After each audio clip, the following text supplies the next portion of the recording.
The sisters. Dnfn had two sisters, Prettywing and Goldeneye. They were strong and intelligent birds, but they do not have such a soft and shiny feathers dress as Dnfn, nor did they have her sweet and gentle disposition. From the time they'd been little yellow goslings, their parents and relatives, and even the old fisherman, had plainly shown them that they thought more of Dnfn than of them. Therefore the sisters had always hated her. When the wild geese landed on the cliff island, Prettywing and Goldeneye were feeding on a bit of grass close to the strand, and immediately caught sight of the strangers.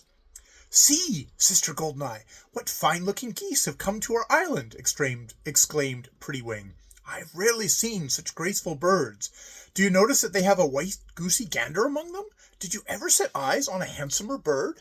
One could almost take him for a swan." Goldeye agreed with her sister that these were certainly very distinguished strangers that had come to the island. But suddenly she broke off and called, "Sister Prettywing! Oh, Sister Prettywing! Don't you see whom they bring with them?" Prettywing also caught sight of Dnfn, and was so astounded that she stood for a long time with her bill wide open, and only hissed. "It can't be possible that it is she. How did she manage to get in with people of that class? Why, we left her at Ulan to freeze and starve." "The worst of it is, she will tattle to father and mother that we flew close to her, and that we knocked her wing out of joint," said Goldeye. "You'll see it will end in our being driven from the island. We have nothing but trouble in store for us, now that that young one has come back," snapped Prettywing. "Still, I think it would be best for us to appear as pleased as possible over her return.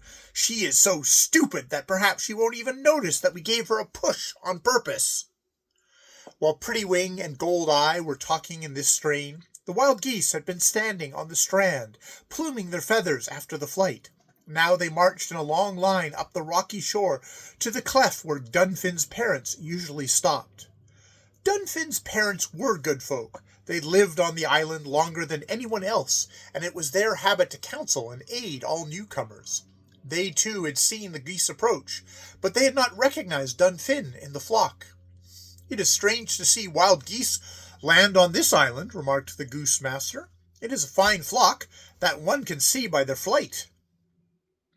It won't be easy to find pasturage for so many," said the goose wife, who was gentle and sweet-tempered like Dnfn. When Akka came marching in with her company, Dnfn's parents went out to meet her and welcome her to the island. Dnfn flew from her place at the end of the line and lit between her parents. "Mother and father, I'm here at last," she cried joyously. "Don't you know Dnfn?" At first the old goose parents could not quite make out what they saw, but when they recognized Dnfn, they were absurdly happy, of course. While the wild geese and Morton Goosey Gander and Dnfn were chattering excitedly, trying to tell how she had been rescued, Prettywing and Goldeye came running. They cried, "Welcome!" and pretended to be so happy because Dnfn was at home that she was deeply moved. The wild geese fared well on the island and decided not to travel farther until the following morning. After a while, the sisters asked Dnfn if she would come with them and see places where they intended to build their nests. She promptly accompanied them and saw that they had picked out secluded and well-protected nesting places. "Now, where will you settle down, Dnfn?" they asked. "I? Why, I don't intend to remain on the island," she said. "I'm going with the wild geese up to Lapland." "What a pity you must leave us," said the sisters. "I should have been very glad to remain here with mother and father and you," said Dnfn, "had I not promised the big white—" "What?" shrieked Prettywing. "Are you to have the handsome goosey gander? Then it is—" But here Goldeye gave her a sharp nudge, and she stopped short. The two cruel sisters had much to talk about all afternoon. They were furious because Dnfn had a suitor like the white goosey gander.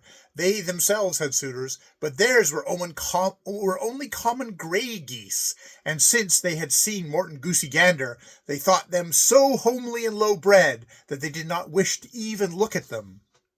"This will grieve me to death," whimpered Goldeneye. "If at least it had been you, Sister Prettywing, who had captured him.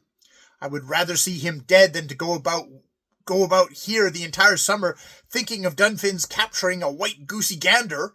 pouted Pretty Wing. However, the sisters continued to appear very friendly towards Dnfn, and in the afternoon Goldeye took Dnfn with her, that she might see the one she thought of marrying. "He is not as attractive as the one you will have," said Goldeye, "but to make up for it, one can be certain that he is what he is." "What do you mean, Goldeye?" questioned Dnfn. At first Goldeye could not explain what she had meant, but at last she came out with it. "We have never seen a white goose travel with wild geese," said the sister, "and we wonder if he can be bewitched." "You are very stupid," retorted Dnfn indignantly. "He's a tame goose, of course." "He brings with him one who is bewitched," said Goldeye, "and, under the circumstances, he too must be bewitched. Are you not afraid that he may be a black cormorant?" She was a good talker, and succeeded in frightening Dnfn thoroughly. "You don't mean what you are saying," pleaded the little gray goose. "You only wish to frighten me."